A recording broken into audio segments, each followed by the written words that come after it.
Hello everyone. Before we start, make sure to like and subscribe to the channel and leave a comment with where you're from and what time you're watching. That way, YouTube will keep showing you stories just like this one. Now, let's begin. I've been driving trucks for over 30 years. Started when I was 28, fresh out of a failed marriage and looking for a way to clear my head. The road became my therapist, my home, my life. I've seen a lot out there. Strange people, weird weather, things that made me question reality for a moment before I chalked it up to exhaustion or too much coffee. But what happened to me in October of 2019 wasn't exhaustion. It wasn't caffeine jitters or road hypnosis. I know the difference, and I need you to understand that before I tell you what I saw. I was hauling a load from Memphis to Little Rock. Nothing special, just auto parts that needed to be there by morning. It was late October, and the weather had turned. Fog was rolling in thick across I-40, the kind that makes your headlights useless, bouncing the light right back at you. I'd been driving for about 6 hours straight, and my eyes were starting to burn. The white lines on the road were blurring together. Around 2:30 in the morning, I knew I had to pull over. I don't push it when I'm tired. Too many drivers end up as statistics that way. I was looking for a rest stop, anywhere to park for 20 minutes and close my eyes. That's when I saw the sign. It was old, rusted at the edges, the reflective paint mostly gone, but I could just make out the words through the fog. Rest area 2 miles. I didn't remember this rest stop from previous runs, but I'd been on I-40 hundreds of times. Maybe I'd just never needed it before. I took the exit. The off-ramp curved down into darkness, the fog even thicker here. My tires crunched over gravel, not asphalt, but loose gravel and broken pavement. The parking lot opened up in front of me, and I immediately felt something was wrong. There was one overhead light, flickering weakly, barely strong enough to push back the fog. Just one bulb still working out of what looked like a dozen fixtures.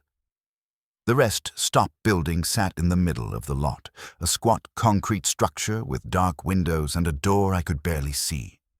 I pulled my rig into a space and killed the engine. The silence hit me immediately. No highway noise, no wind, no crickets or night birds. Nothing. Just the ticking of my engine as it cooled and that flickering light above me, buzzing like a dying insect. The air smelled wrong when I stepped out. Damp asphalt and something else. Decay, maybe. Like wet leaves left to rot.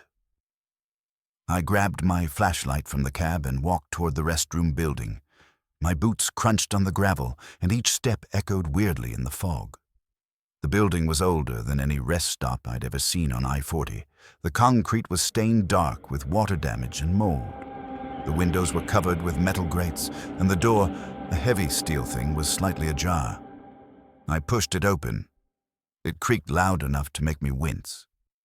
Inside, dim emergency lighting flickered from somewhere near the ceiling. The floor was cracked tile, pieces missing in spots. Graffiti covered the walls, but it wasn't fresh. It looked decades old. Names and dates from the 80s and 90s, faded gang tags. Someone had scratched "Help Me" into one of the stall doors.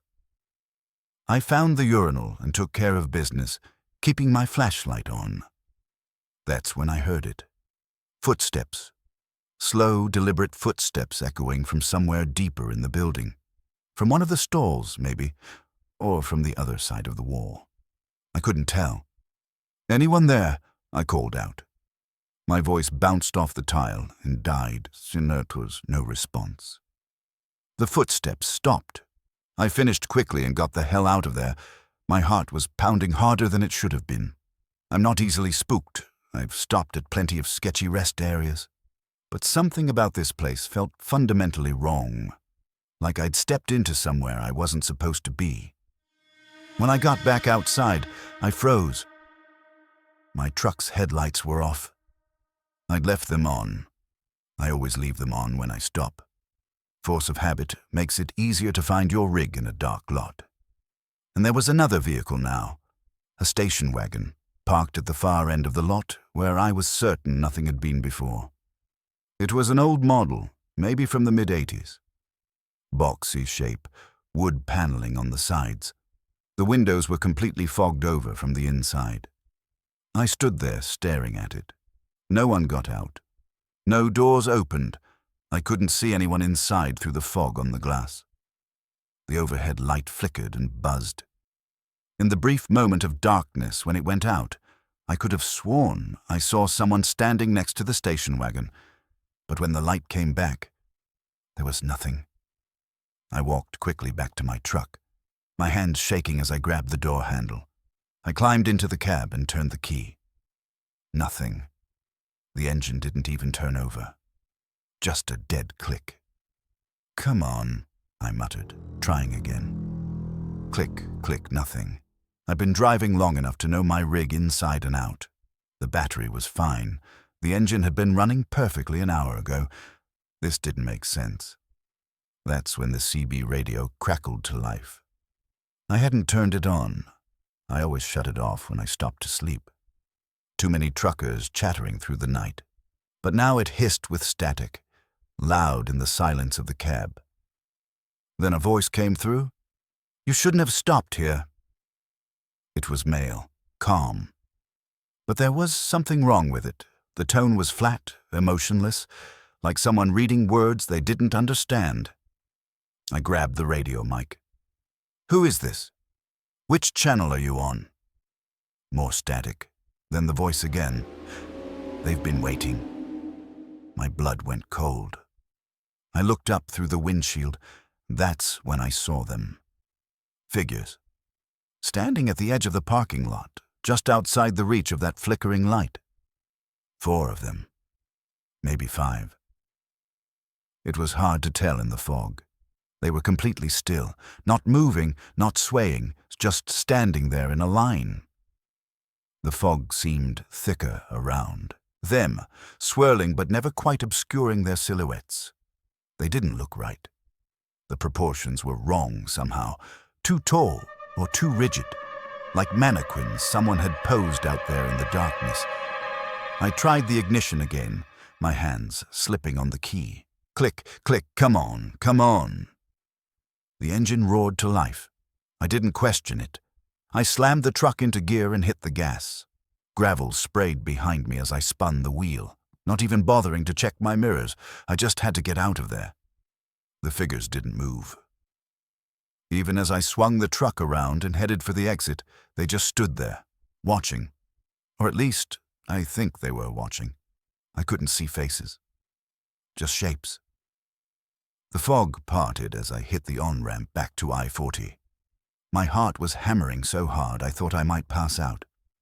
I drove for another 40 miles before I found a proper truck stop. One with lights blazing, other trucks parked, a diner still open. I went inside shaking. The waitress asked if I was okay. I told her I was fine, just tired.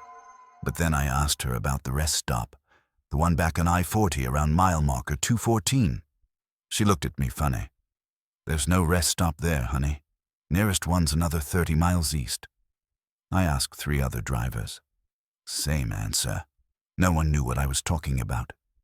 The next day, when the sun was up and my head was clearer, I drove back past that exit. I had to see it in daylight. I had to prove to myself it was real. There was no sign, no off-ramp, just trees and kudzu growing wild on the side of the highway. I pulled over on the shoulder and checked my GPS history.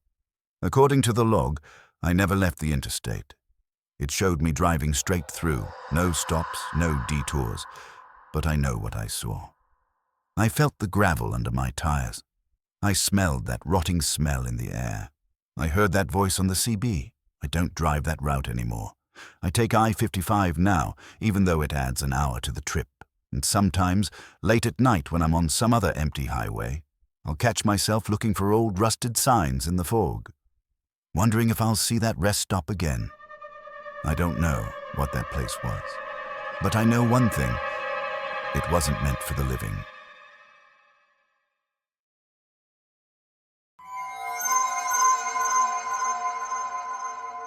I used to deliver pharmaceuticals for a regional supplier based out of Atlanta. Hospitals, clinics, nursing homes, anywhere that needed controlled substances transported securely. It paid well, and I didn't mind the night drives. Less traffic, easier routes. This happened in February of 2020, right before everything shut down. I was making a run from Atlanta to a hospital in Dothan, Alabama. 4-hour drive, mostly on Highway 431. Rural route, lots of small towns and pine forests. I'd done it 100 times. I left around midnight. My cargo was secure in the back. Locked medical cooler, alarm system, the works. Company protocol was strict. No stops except for fuel, no deviations from the route. The drive started normal. I had my playlist going, a thermos of coffee, good visibility. The highway was empty, just me and the occasional semi passing in the opposite direction. Around mile marker 237, my van started making a noise, a rhythmic thumping from the rear. Not loud, but consistent. Thump, thump, thump. I figured something had come loose in the cargo area. Maybe the cooler had shifted. I turned down the music to listen. The thumping continued. Same rhythm, same intensity. I should have kept driving. Company policy was clear. Do not stop, do not open the cargo area until you reach the destination. But the noise was getting on my nerves, and I was worried something might actually be damaged. I pulled onto the shoulder near a closed gas station. Old place, hadn't been in business for years by the look of it. The pumps were rusted, windows boarded up, but there was enough light from my headlights to see. I got out and walked to the back of the van. The thumping had stopped. I unlocked the rear doors and swung them open. The cooler was exactly where it should be, strapped down tight. Nothing had shifted. Nothing was loose. But the inside of the van smelled different, like someone had been in there. A smell I couldn't quite place. Sweat and something chemical like cleaning supplies. I was about to close the doors when I noticed something on the floor of the cargo area. Wet footprints, small ones, bare feet, leading from the cooler to the doors. My mouth went dry. I checked the cooler, still locked, alarm light still green. I checked the doors. They'd been locked when I stopped. No one could have gotten in. But there they were, wet footprints, fresh enough that I could still see the outline of toes. I slammed the doors and locked them, got back in the driver's seat, hands shaking. I sat there for a moment trying to think rationally. Maybe it was condensation. Maybe I'd stepped in something earlier and didn't notice. But I knew what I'd seen. Those prints were too small to be mine. They led from inside the van. If you're still listening, you probably enjoy stories like this. A like or a comment helps keep them alive. I pulled back onto the highway and drove fast.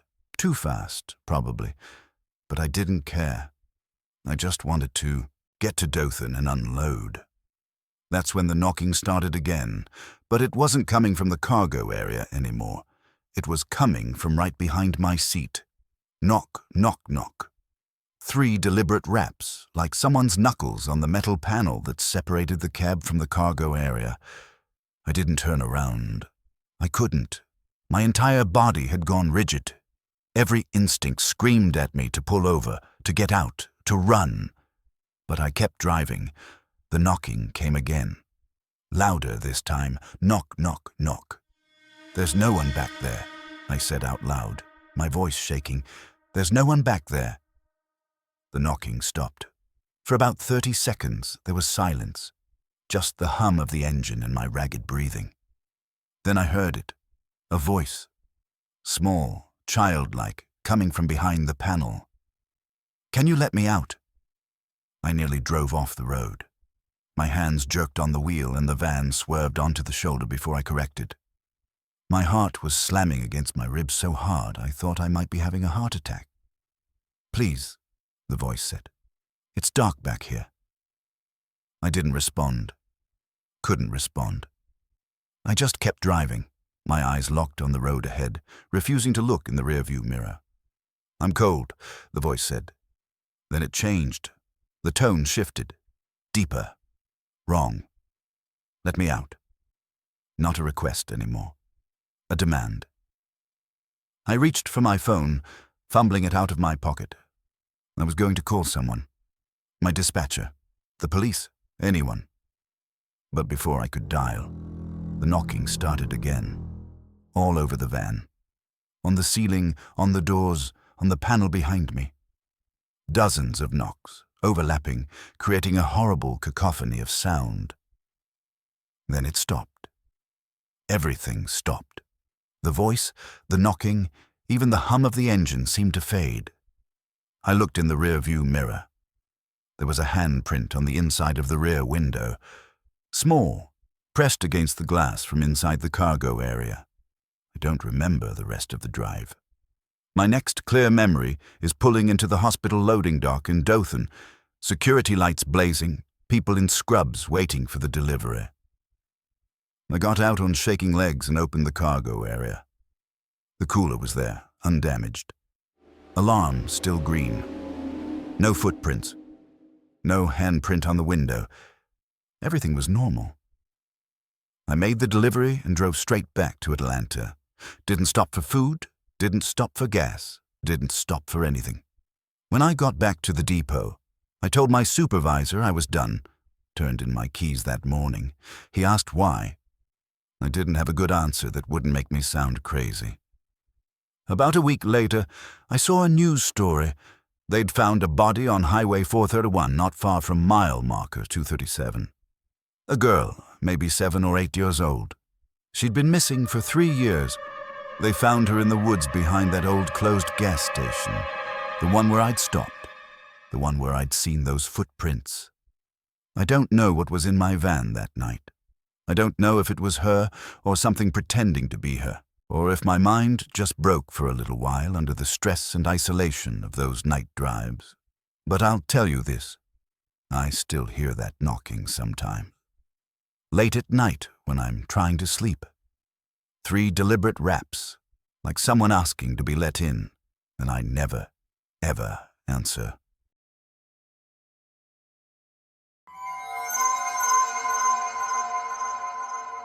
This is the last story I'm going to tell about my time on the road. After this, I got out of long-haul trucking completely. Some of you might not believe it, and that's fine. I'm not trying to convince anyone. I'm just telling you what happened. My name's Ray. I'm 46 now, but this happened when I was 41. I was driving a route I'd done 1,000 times. Denver to Oklahoma City. Long, boring stretch through eastern Colorado and into the Oklahoma Panhandle. Flat country, straight roads, nothing to see but farmland and sky. It was March of 2020. Everything was just starting to shut down because of the pandemic. Truck stops were weird, some still open, some closed, everyone wearing masks and keeping their distance. The roads were emptier than I'd ever seen them. I left Denver around 6 in the evening, planning to drive through the night and arrive in OKC by morning. Standard run, no issues. Around midnight, somewhere past the Colorado-Kansas border, I noticed headlights behind me. Trucking at night, you get used to seeing headlights. You pass people. People pass you. It's part of the rhythm. But these lights stayed exactly the same distance behind me. Mile after mile. They never got closer and never fell back. I switched lanes. They switched lanes. I sped up. They sped up. I told myself it was just another trucker, maybe running the same route, trying to draft off me to save fuel. It happens. But something felt off. I grabbed my CB radio and keyed the mic. "Breaker, breaker, this is Big Ray heading east on 287. You got ears on, driver behind me." Static. No response. I tried again. "Come on back, driver in the..." I checked my mirrors, trying to make out what kind of rig it was. The headlights were too bright. High beams, maybe. "Driver in the white truck, you got a copy?" Nothing. Then 3 more sets of headlights appeared behind the first. 4 trucks now, all in a line, all matching my speed exactly. My stomach dropped. This wasn't normal. Truckers don't convoy like that anymore, not without coordinating over CB, and none of them were responding. I switched channels, tried the emergency frequency. Anyone out there? I got 4 trucks following me on 287 not responding to radio. Can anyone confirm? Silence. Not even static. Just dead air. I pushed the accelerator, bringing my speed up to 80. The trucks behind me matched it perfectly. Still the same distance back. The highway stretched out empty ahead of me. No towns, no rest stops, just darkness and the white lines of the road. No other traffic in either direction. It was like everyone else had disappeared. I tried to think rationally. Maybe it was a convoy of autonomous trucks. I'd heard some companies were testing them. Maybe that's why they weren't answering the CB. But autonomous trucks have lights, markings, safety features. These were just headlights in the darkness. I drove for another hour. They never fell back, never tried to pass. Just followed. Around 2 in the morning, I saw lights ahead. A truck stop, one of the big ones with a diner and showers and parking for 50 rigs. I'd stopped there before. I decided to pull in, see if they'd follow. I took the exit. In my mirrors, I watched the 4 trucks sail past on the highway. Relief flooded through me. Just a coincidence, just paranoia from driving alone too long. I pulled into the truck stop parking lot. It was almost empty, just 3 other trucks parked in the far corner. I found a spot near the diner and killed the engine. I sat there for a moment, letting my heart rate come down. Through the diner windows, I could see a few people inside. The fluorescent lights looked warm and inviting after the darkness of the highway. I was about to get out when I saw them, 4 trucks pulling into the parking lot, moving slowly, deliberately. They parked in a line, blocking the exit back to the highway.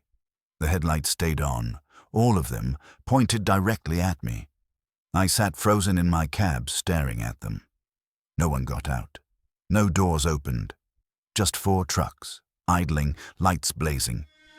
I grabbed my CB again. All right, whoever you are, this isn't funny. What do you want? For the first time, I got a response. Not words, just a sound. A low, droning tone that made my teeth ache. It came through every channel, overwhelming the speakers. I ripped the mic cord out of the radio, but the sound continued. Then, one by one, the truck doors opened. I couldn't see who got out. The headlights were too bright, creating silhouettes, but I could see shapes, figures, moving toward my truck. I started the engine and threw it in reverse, backing up hard. My trailer swung wide, but I didn't care. I had to get out of there. The figures stopped, just stopped in the middle of the parking lot, watching me maneuver. I shifted into drive and gunned it, aiming for the gap between 2 of the trucks. It was tight, but I thought I could make it. I had to make it. As I passed between them, close enough to scrape paint, I saw into one of the cabs. Empty. No driver. The seat was empty. All 4 trucks were empty. I hit the highway doing 90, my entire rig shaking. I drove straight through to Oklahoma City. Didn't stop for anything. When I pulled into the depot at 7 in the morning, I was shaking so hard I could barely climb out of the cab. My dispatcher asked if I was okay. I told him I needed a few days off. He looked at me weird, but didn't argue. I went home and tried to sleep. Couldn't. Every time I closed my eyes, I saw those headlights in my mirrors, heard that droning sound from the CB. 3 days later, I got a call from my dispatcher. He said they needed me to check my rig. There was something wrong with it. I drove back to the depot. He walked me around to the back of my trailer. There were handprints all over it, dozens of them, small, medium, large. All along the sides, the doors, even on top where no one should have been able to reach. What the hell did you drive through? He asked. I didn't have an answer. I put in my resignation that afternoon. Told them it was because of my health, stress, whatever excuse they'd accept. I haven't been in a truck since. Sometimes I still see those headlights, not in real life, in my dreams. 4 sets of lights, always the same distance behind me, following me down an endless road. And sometimes, when I'm driving my car late at night, I'll glance in the rearview mirror and swear I see them again. Just for a second, just long enough to make my blood run cold. Then they're gone. Some say these stories end here, but I think they're still happening, every night, on roads just like the ones you drive. To people just like us. Thanks for listening. If you made it through the darkness, maybe leave a light on tonight. You never know what might be following you home.